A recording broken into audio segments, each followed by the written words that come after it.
आरव जैसे ही उस रहस्यमयी दरवाजे से भीतर गया, सामने पूरे आईना नगर का भयावह सन्नाटा पसरा था।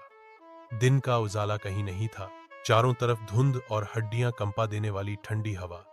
अचानक एक सिसकी उसके कानों तक पहुंची। उसने नजर उठाई तो गली के आखिर में एक टूटी हुई हवेली खड़ी थी, जिसकी जर्जर दीवारें जैसे उसे बुला रही थीं। दरवाजा खुद ब खुद चरमराता हुआ खुल गया। अंदर कदम रखते ही फर्श पर खून के धब्बे दिखाई दिए। हवा में लोहे जैसी गंध तैर रही थी। सामने दीवार पर एक पुराना आईना टंगा था, जिसमें किसी दूसरी दुनिया की झलक लगातार चमक रही थी। उसी पल उसके सामने दादी का जवान रूप उभर आया। उनकी आंखों में गहरा डर छिपा था। आरव, ये गांव सिर्फ आईनों का गांव नहीं है।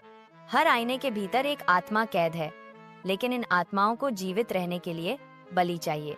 मासूम, निर्दोष और युवा बलि।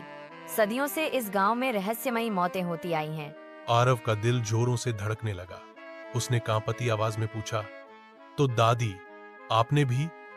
दादी की आंखें भर आईं। उन्होंने भारी स्वर में कहा, हाँ, जब मैं जवान थी, तुम्हारे बाबा को बचाने के लिए मैंने एक मासूम की आत्मा को आईने में कैद होने दिया। वो मेरी सबसे बड़ी भूल थी। उसी दिन से ये नगर मुझसे जवाब मांगता रहा है। अचानक हवेली के भीतर गूंज उठी। आईने के अंदर से वही दूसरा आरव निकल आया। उसकी आंखें नीली आग की तरह चमक रही थीं और होंठों पर एक विकृत मुस्कान थी। उसने ठंडी आवाज में कहा, दादी ने मुझे कैद किया था। अब इस कैद को तोड़ने के लिए एक और आत्मा चाहिए, और वो आत्मा होगी तुम्हारी। साथ ही खून से लथपथ आकृतियां उभर आईं। वे चेहरे विहीन परछाइयां थीं।